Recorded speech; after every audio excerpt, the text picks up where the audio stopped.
वंश और प्रकाश दोनों ही बचपन के दोस्त थे। वैसे तो उन्होंने दुनिया भर की हर खूबसूरत जगह देखी थी, लेकिन अगर कुछ नहीं देखा था तो वो बस था आगरा का ताजमहल। एक दिन वंश प्रकाश के घर का दरवाजा बजाता है। कुछ देर बाद प्रकाश दरवाजा खोलता है तो अपने सामने वंश को देखकर बोलता है, यार आज तो छुट्टी है, सोने दे। क्या सुबह सुबह तंग कर रहा है? यार कितना सोएगा, कुंभकर्ण की औलाद है क्या तू? बे उठ जा भाई। और क्या करूं, सोऊं ना तो बता तू। भाई ऑफिस की 2 दिन की छुट्टी है, चलना कहीं घूम कर आते हैं। कहाँ जाएंगे यार? क्लब जाएंगे, टाइम पास करेंगे, और अगर ये नहीं तो टीवी पर कोई मैच आ रहा होगा वो देख लेंगे। भाई कितना बोरिंग हो गया है तू, कैसे बुड्ढों वाली बातें कर रहा है। भाई चलना यार, चलना कहीं घूम के आते हैं। एक काम करते हैं, वहाँ चलते हैं जहाँ बहुत समय से जाना चाहते थे। कहीं तू उस जगह की तो नहीं बोल रहा जो मैं सोच रहा हूँ? हाँ बाबा, वही जगह जो तू सोच रहा है, आगरा का ताजमहल। अब करी ना तूने मेरे दोस्तों वाली बात। बता कब चलें? सोचना क्या है यार, तू सामान पैक कर, आज रात को ना हम निकलेंगे। प्रकाश और वंश दोनों अपना सामान पैक करते हैं, जिसके बाद वो रात को बस लेकर आगरा के लिए रवाना हो जाते हैं। और रास्ते में वंश प्रकाश से बोलने लगता है, भाई तुझे पता है आगरा के पेठे बहुत फेमस है, तूने कभी खाए हैं क्या? यार मैं आगरा पहली बार जा रहा हूँ, तो पेठे क्या खाऊंगा? अरे बाबा, कभी किसी रिश्तेदार ने लाके दिए होंगे। अरे कैसी बात कर रहा है? अगर ऐसा होता तो मैं तुझे बता देता, मैंने नहीं खाया कभी। दोनों बातें करते करते ऐसे ही आगरा पहुंचते हैं और एक होटल में आराम करने के लिए ठहर जाते हैं। जिसके बाद अगली सुबह प्रकाश वंश को जगाते हुए बोलता है, उठ यार, ताजमहल देखने नहीं जाना है क्या? वैसे तो तूने यहाँ आने तक मेरी जान खा ली थी। चले जाएंगे ना भाई, अभी सपने में एक लड़की मुझे प्रपोज कर रही है, करने देना उसे। तो मैं आई लव यू टू बोल के अभी आता हूँ, ठीक है? अभी बहुत नींद आ रही है, थोड़ी देर और सोने दे मुझे। नहीं, जरा नहीं, चल उठ। हम यहाँ घूमने आए हैं, सोने नहीं। प्रकाश वंश को लाख जगाता है, लेकिन वंश टस से मस नहीं होता। जिसके बाद वंश अब प्रकाश से कहता है, भाई एक काम कर दो, मार्केट चले जा और जाके ना वहाँ से पेठे ले आ आगरा के, और शाम को हम ताजमहल देखने चलेंगे। तुझे पता नहीं होगा, रात को ताजमहल बहुत सुंदर लगता है, तो रात को देखेंगे, ठीक है? अभी मैं सोऊंगा। अच्छा, और तू इतने में क्या करेगा? भाई मैं यहाँ लेटे लेटे ना घाघरा चोली पहन के ना कथकली करने वाला हूँ। अब पागल है क्या? बोला ना सोऊंगा, नींद पूरी करने दे यार। मैं भी आगरा में सो के देखूंगा, कितनी प्यारी प्यारी नींद आती है। आए पता नहीं मैं तुझे अपने साथ लाया ही क्यों। इतना कहकर प्रकाश अपना वॉलेट लेकर मार्केट में घूमने के लिए चला जाता है और बोलता है, यार आगरा के पेठे तो मुझे भी खाने हैं, पर कहाँ से लूं? तभी उसकी नजर खूबसूरत हाथ पर जाती है जो चूड़ियों से भरा होता है और बहुत सुंदर लग रहा होता है। उसके कानों में एक सुरीली आवाज सुनाई देती है, पेठे ले लो पेठे, आगरा के मशहूर पेठे, ऐसे पेठे जो एक बार खाए 1000 बार आए। आओ साहब आओ, बताओ साहब कितने किलो पैक करूं? प्रकाश साधना को देखकर कुछ नहीं कहता, बस उसे घूरता रहता है। जिसके बाद साधना बोलती है, अरे साहब बताओ ना क्या चाहिए, टाइम खोटी मत करो, पौने का टाइम है मेरा। जी मुझे 5 किलो पेठा पैक कर दो। साधना प्रकाश के लिए 5 किलो पेठे पैक कर देती है।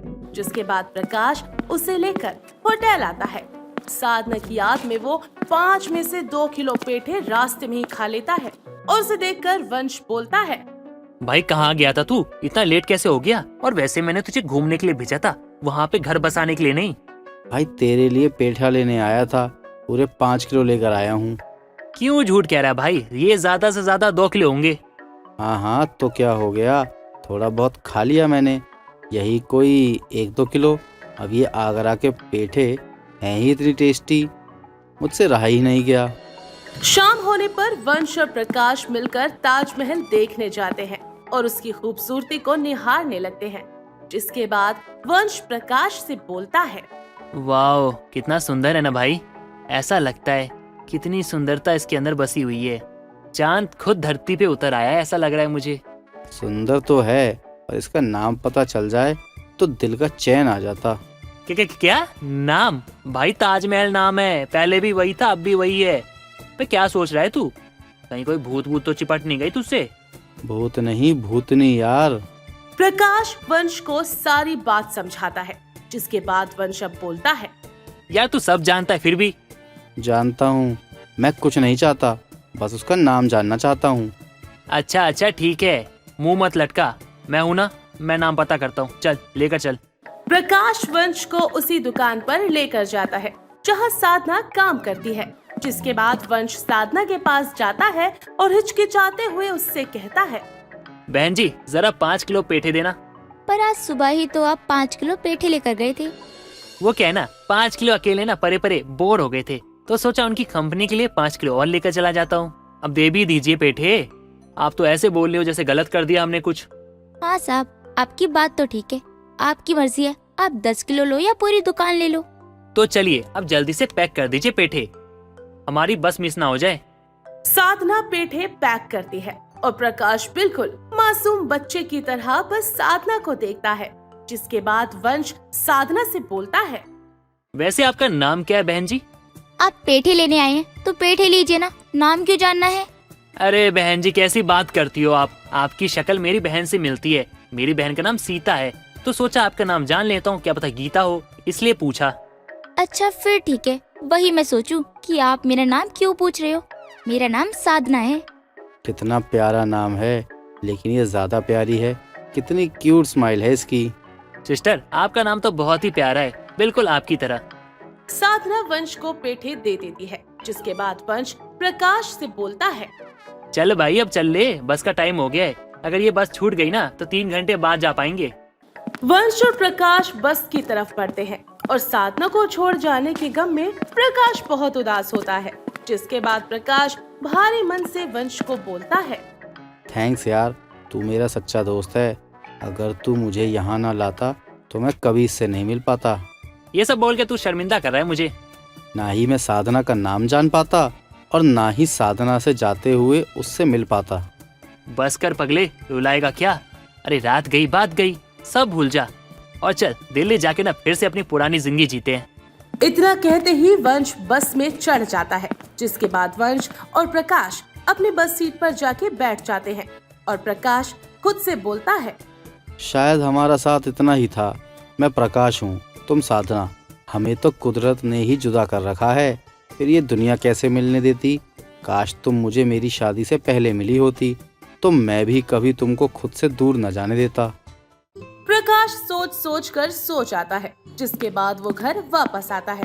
दोस्तों असल में प्रकाश शादीशुदा था। वंश और प्रकाश छुट्टी पर आगरा का प्लान बनाते हैं, जिसके बाद वो ना आगरा को भूल पाता है और ना ही आगरा की पेठे वाली को। पर क्या कहें, होता है जिंदगी है तो जीना है। उमा अपनी बहू सलोनी को बुलाती है और उसे समझाते हुए कहती है। बहू तेरी चाची सास आने वाली है 2 दिन में, तो उनकी खातिरदारी में कोई कमी नहीं होनी चाहिए।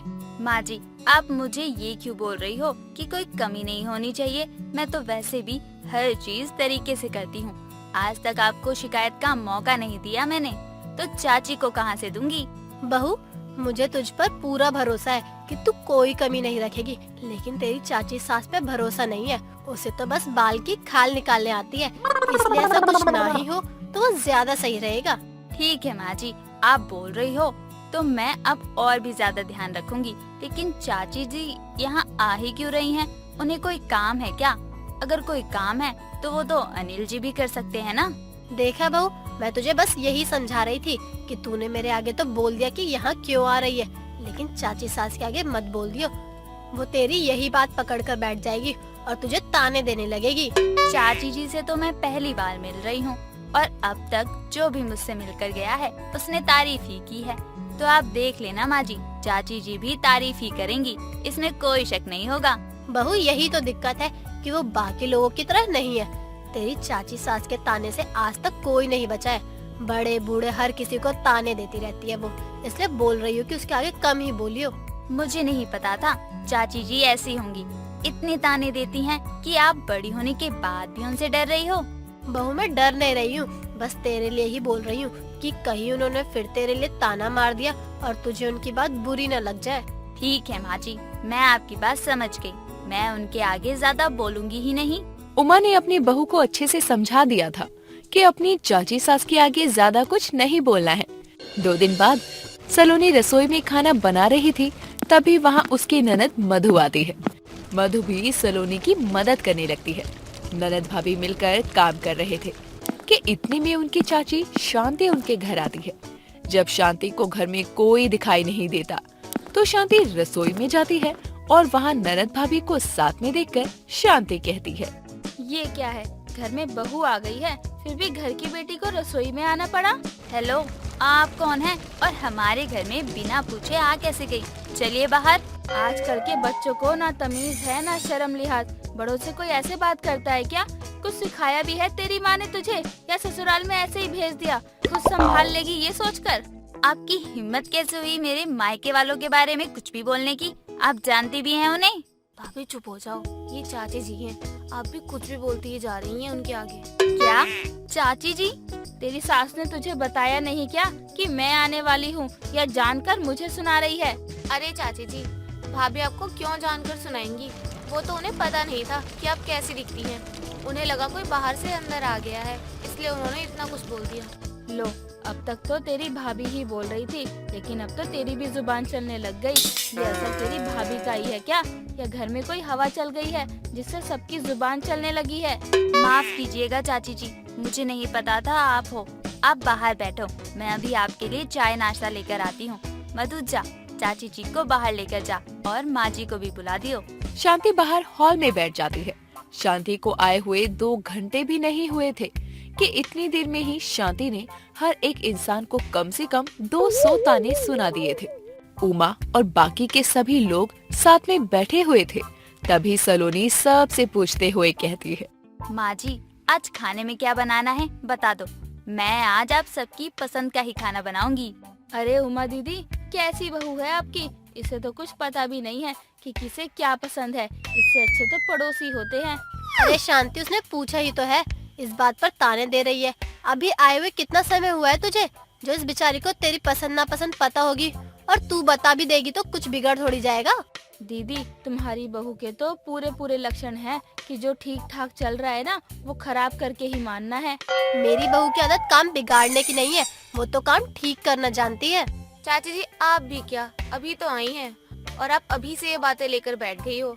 आप बस ये बताओ, आज आपको खाने में क्या खाना है? भाभी बहुत अच्छा खाना बनाती हैं। हाँ चाची जी, आपको मेरी बात का बुरा लगा हो तो मैं उसके लिए माफी मांग रही हूँ। और आप वो सारी बातें छोड़ो और अपनी पसंदीदा चीज बताओ, मैं आपके लिए वही बना कर ले आऊंगी। ये कैसी बहू ले आई है उमा दी? कुछ भी बोल लो, हर बात को हंस के ही टाल रही है। न चेहरे पर कोई शिकायत है न ही गुस्सा। ये तो पहली बार देखने को मिल रहा है मुझे। अरे शांति, अब बता भी दे क्या खाना है और कितना सोचेगी तू? चल अब जल्दी से बता दे क्या खाएगी। शांति ताने देती रहती है और सलोनी बेचारी चुपचाप सब सुन लेती है। कई दिनों तक ऐसा ही चलता रहता है। शांति के ताने अब दिन पर दिन बढ़ते जा रहे थे और ये ताने घर में हर एक सदस्य को सुनने पड़ते थे।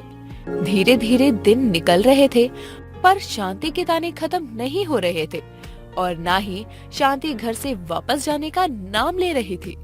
कुछ दिनों बाद शांति अपने कमरे में आराम कर रही थी।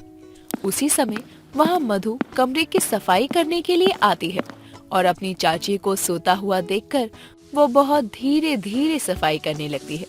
लेकिन इतना संभाल कर सफाई करने के बाद भी मधु से एक वास टूट जाता है और शांति की नींद खुलती है। तभी शांति कहती है, यहाँ पर तो तुम जैसे बच्चे हैं तो कोई इंसान ठीक से सो भी नहीं सकता है। चाची जी, मैं तो आपका ही कमरा साफ करने आई थी, लेकिन गलती से ये वास गिर गया और आपकी नींद खुल गई। इसमें मेरी क्या गलती है? अच्छा, मतलब तुझसे वास गिरा, इसमें भी मेरी गलती है? जरा भी तमीज नहीं है क्या?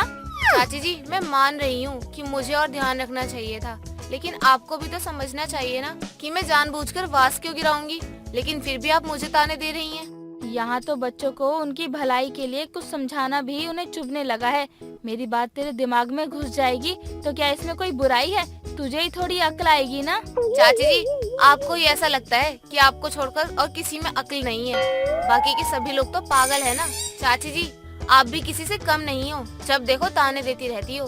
तेरी उम्र के थे ना जब हम, तो हमारी गोद में बच्चे आ गए थे, और आजकल के बच्चे, उन्हें अपनी जिंदगी की कुछ पड़ी ही नहीं है। शादी करने से ही पता चलता है क्या कि उसकी जिंदगी अब ठीक हो गई है?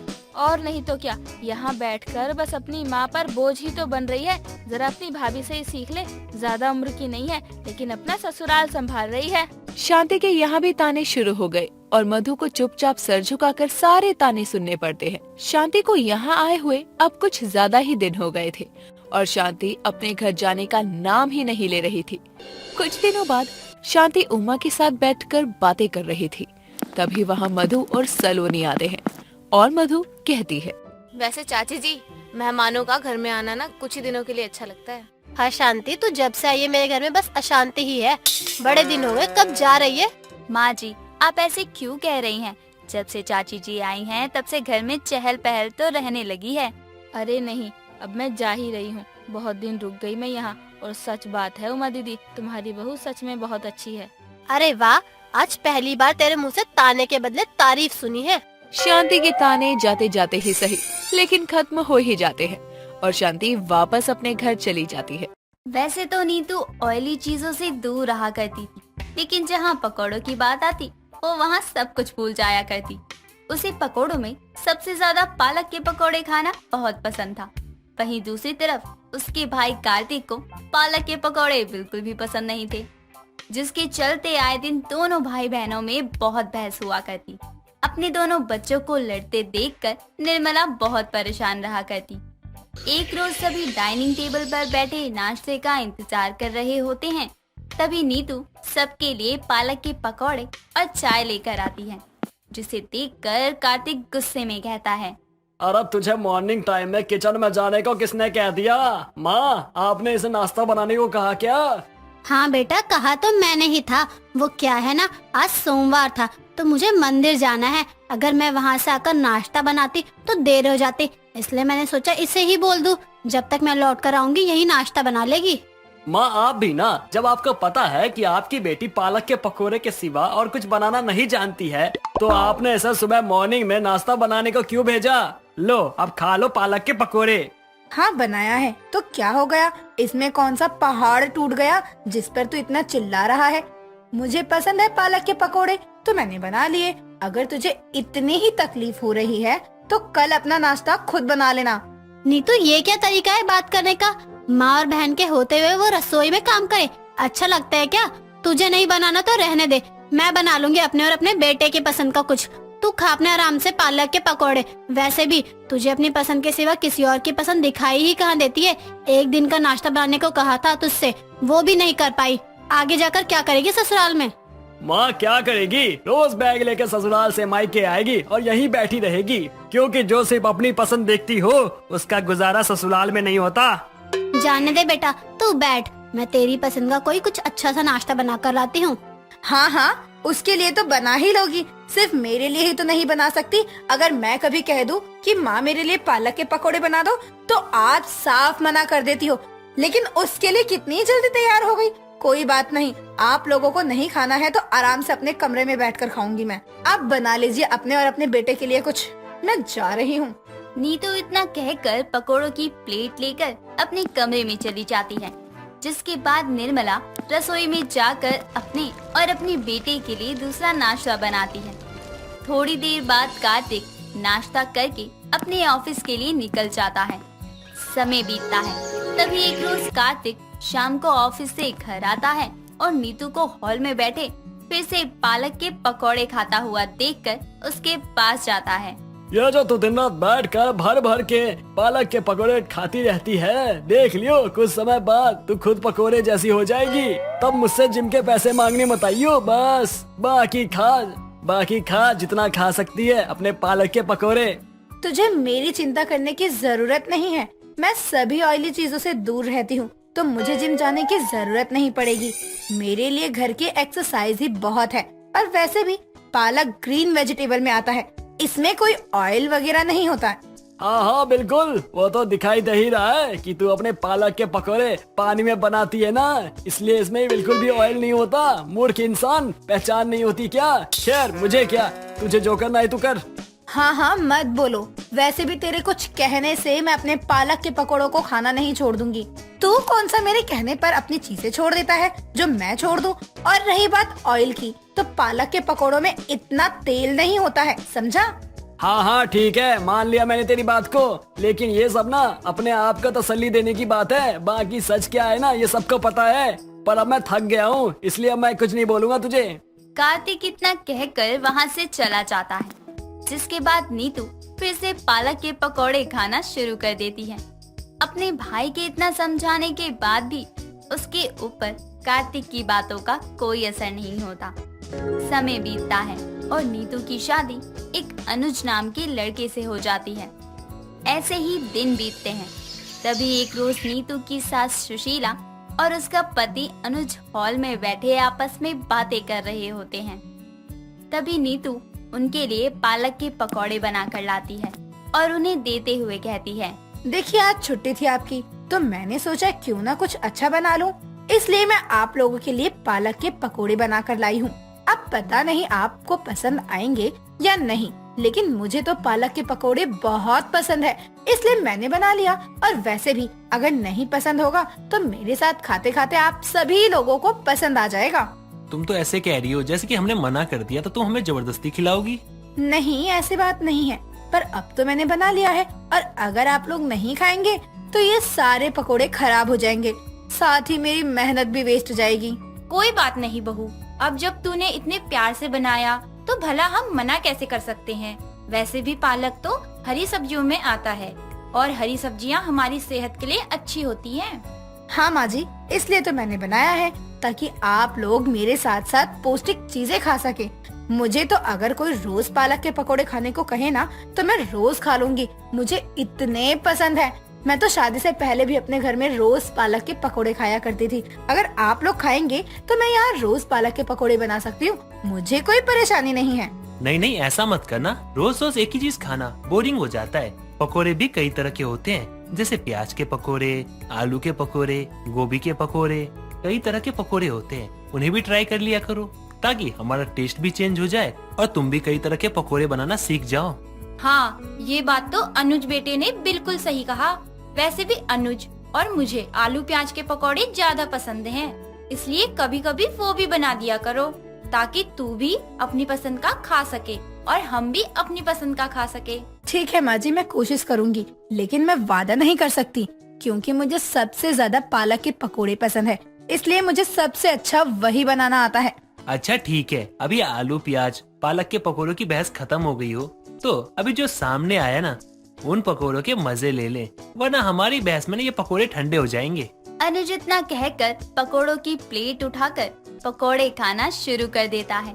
समय बीतता है और अपने परिवार वालों के इतना समझाने के बाद भी नीतू पर उनकी बातों का कोई असर नहीं होता और वो ज्यादातर आए दिन पालक के पकोड़े ही बनाए बैठी रहती थी, जिसे खा खा कर उसके घर वाले परेशान हो गए थे। तभी एक रोज अनुज अपनी माँ के कमरे में बैठा यही बातें कर रहा होता है। तभी वहाँ नीतू आती है और उनसे कहती है, मैं आप लोगों को पूरे घर में ढूंढ रही थी और आप माँ बेटे यहाँ बैठे हुए हैं। चाय का समय हो गया, चलिए हॉल में चाय पीते हैं। मैंने कब से चाय नाश्ता हॉल में रखा हुआ है। यार नहीं, पानी है तुम्हारी चाय, मुझे इतना भूख लगी है, मुझे कुछ खाने के लिए चाहिए।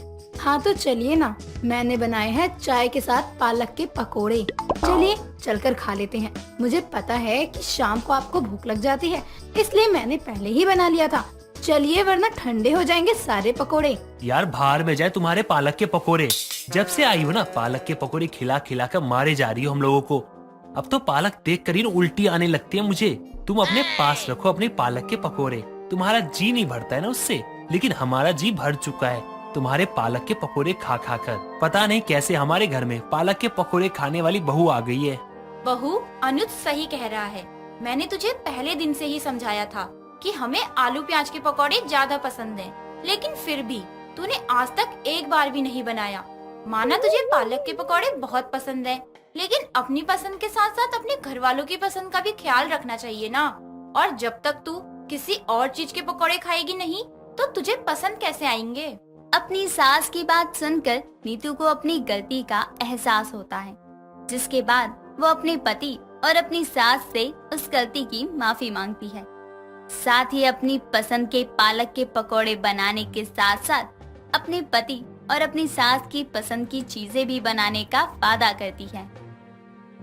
दोस्तों, अगर आपको ये कहानी पसंद आई तो इसे लाइक करें, शेयर करें और कमेंट करके बताएं कि कहानी में आपको सबसे अच्छा क्या लगा।